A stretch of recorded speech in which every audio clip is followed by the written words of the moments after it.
Olá, eu sou Marcelo Campos, Calango, e está começando agora mais uma entrevista do Cidadania. Na conversa de hoje vou falar sobre a Lei Geral de Proteção de Dados. E eu recebo agora a diretora da Autoridade Nacional de Proteção de Dados, Miriam Wimmer.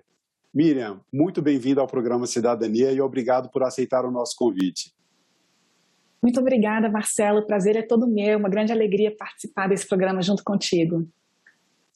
Miriam, então, para a gente começar, o que é a Lei Geral de Proteção de Dados e quais os direitos protegidos por essa lei?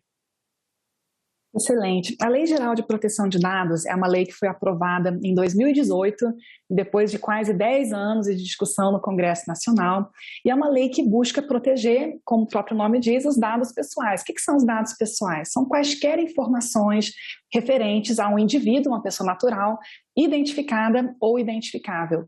Por que essa lei é importante? Porque hoje em dia, cada vez mais, os modelos de negócios, o próprio poder público são movidos a dados, né? Então, o tempo inteiro são feitas decisões, são feitas inferências acerca do nosso comportamento, na hora que a gente vai pedir um empréstimo, na hora que a gente vai pagar um plano de saúde, na hora que a gente vai pedir um benefício social.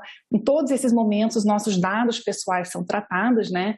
E justamente por isso é importante que os cidadãos tenham formas de se proteger contra usos que sejam ilegais ou que sejam abusivos, né? Então essa é uma lei que vai trazer toda uma estrutura de governança, uma série de obrigações para as empresas e para o próprio governo, né, no tratamento de dados pessoais, e também um conjunto de direitos para os titulares de dados, que são os cidadãos, para que eles possam, por exemplo, saber quem tem os seus dados, corrigir eventuais irregularidades e até mesmo se opor ao seu tratamento quando aquilo não estiver de acordo com a legislação. Quando você fala em tratamento desses dados, o que exatamente significa isso? Ótima pergunta, Marcelo. Tratamento é qualquer coisa que se faça com dado pessoal. Pode ser coletar, guardar, compartilhar, analisar, mandar para terceiros, apagar, né? Qualquer coisa que se faça com dado pessoal é um tratamento e, portanto, está coberto pela Lei Geral de Proteção de Dados. Então, por exemplo, uma pessoa que vai fazer um cadastro para instalar a internet em casa, vamos falar logo de internet que tem tudo a ver com isso. Ela, quando contrata uma empresa, a empresa pede alguns dados, algumas informações sobre ela. Nome, endereço de residência, pode pedir outras informações. Todas essas informações que a pessoa passa para a empresa que vai fornecer o serviço de internet, isso já é o tratamento de dados. Exato, isso já é um tratamento de dados pessoais. E por que essa lei traz agora uma novidade? Porque, afinal de contas, todo mundo sempre fez cadastros, contratou serviços, sempre forneceu dados, né? O que essa lei traz de novo? É que essa lei agora diz que não basta querer para poder tratar dados pessoais, é preciso que haja uma base legal apropriada para isso. E essa base legal pode ser, por exemplo, o consentimento do titular. Então, se eu autorizo, se eu consinto aquele dado, pode ser tratado.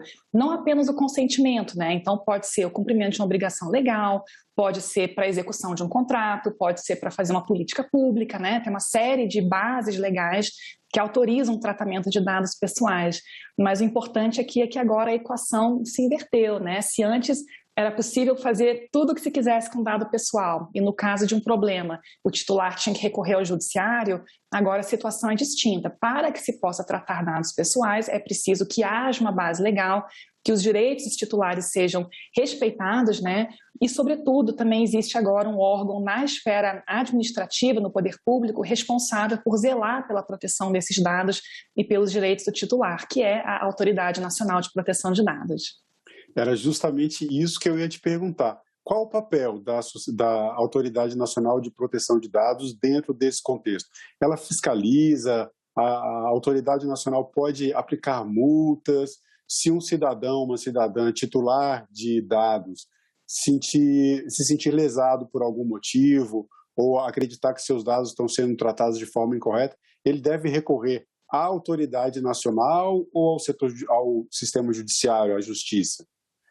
O papel da Autoridade Nacional, também conhecida como ANPD, é justamente de zelar pela proteção de dados pessoais. Então, esse é um órgão que hoje integra a Presidência da República, né? Ele é um órgão pequeno, tem cerca de 40 pessoas apenas, liderado por um conselho diretor, né? E ele tem uma pluralidade de competências que servem justamente para assegurar que a lei seja respeitada. Então, nós temos competências normativas, a gente pode estabelecer regras, né? A gente tem competências de fiscalização, de sancionamento também. Nós temos uma competência muito importante de interpretar a lei, porque essa é uma lei que se aplica a todos os setores da economia, também ao próprio poder público, né? Então, quem vai interpretar a lei e definir o seu alcance é a própria ANPD. Nós temos também um papel muito importante de exercer esse papel informativo e educacional, né? Porque esse é um tema novo, muitas pessoas nunca ouviram falar em proteção de dados pessoais, muitas pessoas não têm ideias sobre os seus direitos, né? Muitas organizações também não sabem exatamente o que é necessário fazer para estar em conformidade com a lei. Então, esse é um outro papel crucial. E, por fim, nós temos também uma competência associada aos fluxos transnacionais de dados, né? No nosso dia a dia, muitas vezes a gente usa um cartão de crédito internacional, entra num site estrangeiro, né? Os nossos dados fluem para dentro e para fora do país o tempo inteiro, e a ANPD tem também o papel de assegurar que esses fluxos de dados se deem de maneira, enfim, necessária para viabilizar os negócios, mas também de maneira que os dados estejam protegidos, ainda que eles não estejam no país. Então, é um conjunto de competências bem amplo, né, e uma grande responsabilidade. A lei ela tem esse impacto na vida das pessoas, os cidadãos, as cidadãs que têm os seus dados trafegando, que estão fornecendo seus dados para cadastros, ou então para essas outras situações que você colocou. E tem um impacto, claro, muito grande para os empreendedores, empresários. As empresas maiores têm uma facilidade maior de se adequar à lei, porque vão ter, em regra, vão ter uma estrutura melhor para isso, vão ter uma capacidade financeira para contratar especialistas para auxiliar nessa adequação. Mas como é que fica a vida dos micro e pequenos empresários, né? E aqui eu quero destacar que dentro dos microempresários brasileiros, a maior parte é de microempreendedores individuais. Essas pequenas microempresas e os microempreendedores individuais, eles também são atingidos pela lei, da mesma forma, como é que a lei trata essa diferença no tamanho das empresas e como é que as pequenas e microempresas podem fazer para se adequar a essa lei e se sentirem tranquilos em relação a isso? Esse é um excelente ponto, Marcelo. E antes de falar especificamente das micro e pequenas empresas, eu queria só comentar que quando o Congresso Nacional tomou a decisão de aprovar essa lei, não foi também uma invencionice brasileira, né? Nós temos hoje no mundo mais de 140 países que têm leis desse tipo, né? E dentre esses países, cerca de 90% acabaram promovendo a criação de autoridades como a ANPD, justamente porque se reconhece hoje em dia que os dados pessoais são o combustível dessa economia digital, especialmente na pandemia, né, em que grandes empresas, pequenos negócios também tiveram que migrar para o ambiente digital. A gente percebe que, enfim, tratar dados pessoais é um elemento imprescindível dos negócios, né, e, consequentemente, também surgem novos riscos, e a gente tem visto aí incidentes de segurança, né, tratamentos inadequados, e justamente é isso que a lei busca tutelar. Agora, você tem toda a razão quando você menciona que é uma lei que tem um peso desproporcional para o grande empresário e para o pequeno empresário, né? Claro que uma organização com centenas ou milhares de empregados vai com muita facilidade contratar uma equipe, um escritório de advocacia, né, para estabelecer todos esses mecanismos que a lei requer. E isso é algo que tem um peso muito maior para o pequeno empresário, que às vezes tem 3, 4, 10 funcionários, né? E se depara com uma legislação que é nova, que é desafiadora, que traz uma série de novos conceitos, né? E aqui a gente tem que comentar também que a nossa lei é inspirada num desenho europeu, mas a Europa tem 5 décadas de debate sobre o assunto. No Brasil, a gente nem completou ainda 3 anos, né, de debate com a lei aprovada. Então, justamente por isso, também o legislador foi sábio, do meu ponto de vista, porque ele estabeleceu que a ANPD pode e deve, na verdade, criar normas diferenciadas para essas empresas de menor porte. Então, micro e pequenas empresas, startups, iniciativas de caráter inovador, incremental, né, devem receber regras diferenciadas para que a gente tenha uma regulação assimétrica, considerando justamente as especificidades de cada um desses agentes, né? O poder público é um outro caso interessante. Temos pequenas prefeituras, temos o governo federal, existe, claro, uma heterogeneidade, né, dentre esses atores, e é por isso que a regulação também deve ter esse olhar diferenciado. O que a ANPD já fez quanto a isso? A gente criou a nossa agenda regulatória, né? Lembrando que a ANPD foi criada apenas em novembro do ano passado, então é um órgão bem recente, né? Não completou um ano ainda, mas nós publicamos a nossa agenda regulatória com a previsão dos temas que serão endereçados ao longo dos 2 primeiros anos, e logo o primeiro tema que a gente abordou foi esse tema das micro e pequenas empresas, né, que a gente está chamando de agentes de pequeno porte, que inclui microempreendedor individual, inclui eventualmente startups, né, tem uma série de atores que estão dentro desse guarda-chuva, e a gente espera muito em breve soltar a consulta pública e depois a regulamentação que vai justamente dar esses 2 pesos e 2 medidas para atores que são tão diferentes entre si, como você muito bem apontou. Dentro dessa questão da regulamentação da lei, tem vários aspectos dela que dependem de regulamentação. A lei foi aprovada em 2018, passou a valer em 2020, mas as multas e sanções, isso num processo gradativo, talvez até para que a sociedade tenha tempo de se adequar à lei, agora em agosto de 2021, as sanções e multas passaram a valer. É claro que isso preocupa o empresariado, porque agora já não é só se adequar à lei, é estar atento para não receber uma multa ou uma sanção. E isso tem alguns impactos na economia. Agora, um aspecto dessas multas e sanções que passaram a valer a partir de agora e que também tem sido alvo de algumas discussões a respeito da lei é a questão da proporcionalidade entre a gravidade da falta que uma empresa cometa em relação aos dados pessoais e a intensidade da sanção ou da multa que vai ser aplicada pela Autoridade Nacional de Proteção de Dados. A lei não traz, se eu estiver errado, por favor, me corrija, mas parece que a lei não traz critérios objetivos para definir o que seria, por exemplo, uma infração leve, uma média, uma grave, uma gravíssima, como tem em outros regulamentos. No trânsito, por exemplo, a gente sabe o que é uma lei, o que é uma infração grave, uma infração média e as consequências disso. Agora, na Lei Geral de Proteção de Dados, isso ainda não está muito claro. Eu pergunto, o que a Autoridade Nacional de Proteção de Dados está fazendo para melhorar essa situação? Você está coberto de razão, mais uma vez, Marcelo. De fato, a nossa lei ela é diferente do Código de Trânsito, que você mencionou, por exemplo, porque no Código de Trânsito existe uma tipificação das condutas vedadas e já se informa lá, é leve, médio, grave, você vai perder tantos pontos, a multa vai ser de tantos reais, né? E essa não é a sistemática da LGPD. A LGPD ela é muito parecida com várias leis que criam agências reguladoras no país. Então, a Lei Geral de Telecomunicações, por exemplo, tem um capítulo de sanções que é bem parecido com a LGPD. E a estratégia de leis desse tipo é de justamente atribuir ao órgão responsável pela regulação a competência para estabelecer essas gradações, né, para fazer essa dosimetria, para estabelecer esses critérios, né, para que nos casos concretos, quando houver um processo administrativo sancionador, seja então aplicada a sanção, né, prevista em lei. E aqui vale mencionar, por outro lado, que a lei ela estipula uma abordagem que seja gradativa. Então a gente tem ali sanções, por exemplo, de simples advertência, que é uma sanção leve, né, até sanções muito graves, como, por exemplo, a determinação de bloqueio de uma base de dados ou a interrupção de uma atividade de tratamento de dados pessoais. E a própria lei vem e diz, olha, você tem que ir seguindo a escadinha, né? Você começa pelas sanções mais leves, se houver reincidência, você vai agravando, né? E essa é uma lógica que a ANPD também tem buscado incorporar.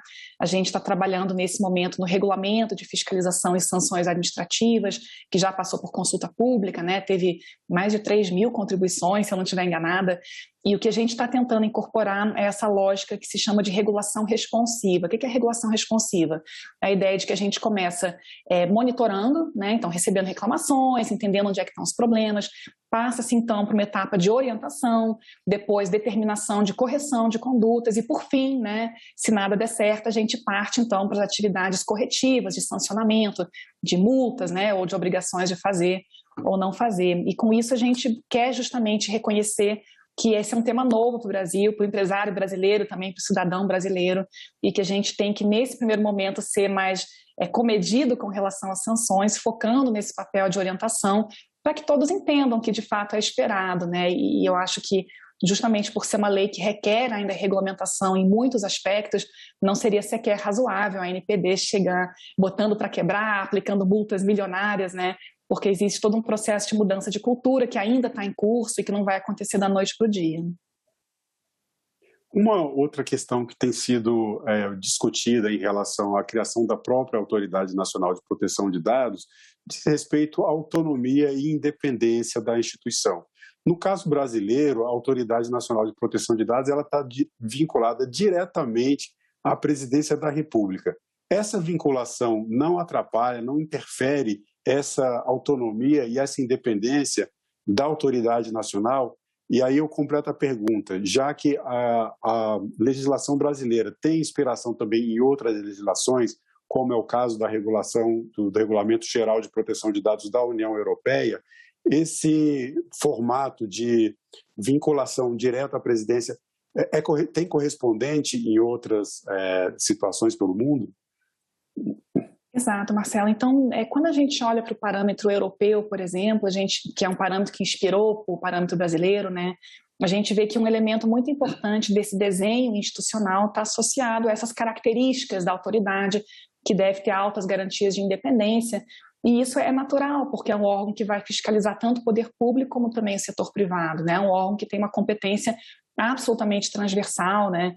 E justamente por isso é importante que seja um órgão típico de Estado, né? Um órgão que vai ter uma atuação técnica, uma atuação isenta, né? Que não vai se deixar influenciar por questões políticas ou econômicas, né? Um órgão que realmente desempenhe corretamente suas atribuições.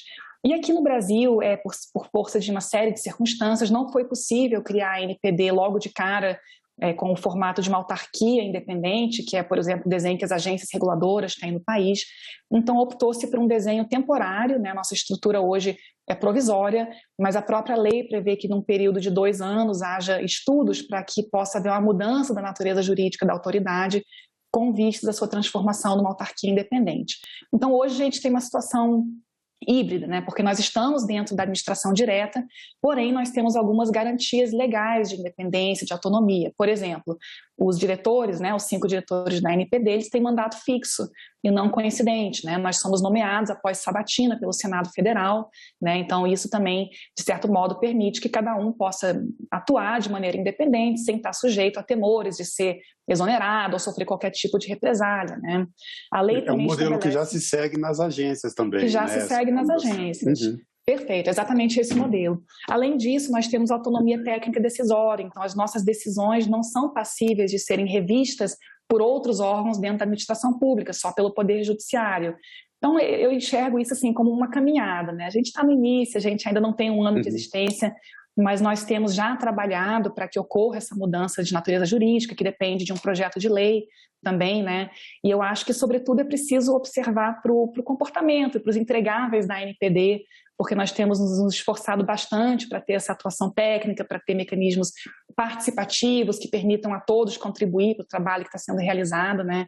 E quando a gente olha para a experiência internacional, que foi a sua questão, a gente vê também que existem desenhos variados, né? Então, o caso do Uruguai, por exemplo, o Uruguai tem um órgão que não tem essas garantias tão elevadas de independência, mas foi considerado adequado pela Comissão Europeia, né? Então, o exemplo de Israel também. Então, existem diferentes modelos e eu tenho confiança de que aqui no Brasil também a gente vai conseguir construir um modelo que atenda aí a esses elevados requisitos, né, que a própria lei nos impõe, que nos permita cumprir nossas atribuições da melhor maneira possível. Vamos trazer agora a nossa conversa um pouco para a vida do dia a dia das pessoas. Eu vou trazer aqui um exemplo que foi citado por um internauta. No caso, por exemplo, das imobiliárias, uma pessoa vai alugar um imóvel, seja comercial ou residencial, e daí é natural que para a execução do contrato, como a gente falou da questão dos contratos no começo da entrevista, a empresa, a imobiliária, peça informações da pessoa que quer alugar o imóvel, informação sobre renda, trabalho, a residência fixa, todas essas informações que são normais de se pedir para a elaboração de um contrato dessa natureza. Às vezes o pede fiador ou então um calção, alguma forma de garantia. Mas tem sido muito comum as imobiliárias pedirem cópia do imposto de renda. Eu pergunto, um pedido como esse ou uma exigência desse tipo estaria violando a Lei Geral de Proteção de Dados por pedir informações que vão além daquelas que são necessárias para a execução do contrato? E eu lembro que o imposto de renda tem dados sobre gasto com saúde, gasto com educação e outras informações pessoais. Como você vê uma situação como essa do ponto de vista da Lei Geral de Proteção de Dados? Muito interessante esse caso concreto, Marcelo, e observe como essa é uma preocupação que talvez a gente nem tivesse alguns anos atrás, né? Há 5 anos, 10 anos atrás, ninguém nem se preocuparia, mandaria o imposto de renda, né? E a própria aprovação da lei já nos traz uma reflexão um pouquinho diferenciada sobre essas práticas que sempre foram tão corriqueiras, né? Nesse caso concreto, o que a lei nos traz é uma série de princípios que devem ser observados, e dentre eles eu destacaria os princípios da finalidade, da adequação e da necessidade. O que esses princípios dizem? Que quando um dado é coletado, ele deve ser usado somente para aquela finalidade que justificou a coleta, sendo vedados usos posteriores que sejam incompatíveis. Quer dizer, eu não posso te pedir seu imposto de renda e depois usar isso para fazer um perfil, para te mandar propaganda, né, se aquela não foi a finalidade que justificou a coleta, né? A adequação, né, princípio da adequação, diz que o tratamento deve se dar de maneira compatível para atender aquela finalidade. E, por fim, o princípio da necessidade, que eu acho que toca mais diretamente no ponto que você levantou, diz que não se deve coletar mais dados do que o necessário para atingir a finalidade informada, né? Então, aqui é um caso de menos é mais. E aí, no caso concreto que você mencionou, a reflexão que talvez nós pudéssemos fazer é: será que não haveria alguma outra forma menos intrusiva de comprovar o nível de renda daquela pessoa que está querendo alugar um imóvel? Será que talvez um contra-cheque, uma declaração do empregador, a carteira de trabalho, né? Será que não seria possível usar outros meios que fossem menos invasivos, que expusessem menos, né, a intimidade daquele indivíduo para atender aquela finalidade? Então, é o tipo de reflexão que a gente pode fazer hoje em dia, e é claro que é preciso olhar o caso concreto, enfim, exatamente qual informação está se buscando, mas a princípio, né, é possível imaginar que talvez esse pedido de entrega do imposto de renda seja algo que vá um pouquinho além do necessário e, portanto, não seria amparado de fato pela Lei Geral de Proteção de Dados. A gente falou no começo da entrevista, você citou a figura do titular de dados, que são todas as pessoas, né? Eu até me pergunto se a gente não estaria caminhando para uma situação em que o conceito de cidadão e cidadã vai se modificar e nós seremos, no futuro, titulares de dados, e isso estaria correspondendo à ideia de cidadania. E fazendo agora, para encerrar a nossa entrevista, uma pergunta que eu tenho feito aos nossos convidados. Eu pergunto a você, Miriam, no seu entendimento, com as suas palavras, o que é cidadania? Achei muito interessante a forma como você colocou a pergunta, Marcelo, porque o cidadão, afinal, é um titular de direitos, né? Um titular de dados e um titular de direitos. E a cidadania seria, então, a liberdade para exercer plenamente todos os direitos de participação política, de associação, de liberdade de expressão e também os direitos ligados à proteção de dados pessoais.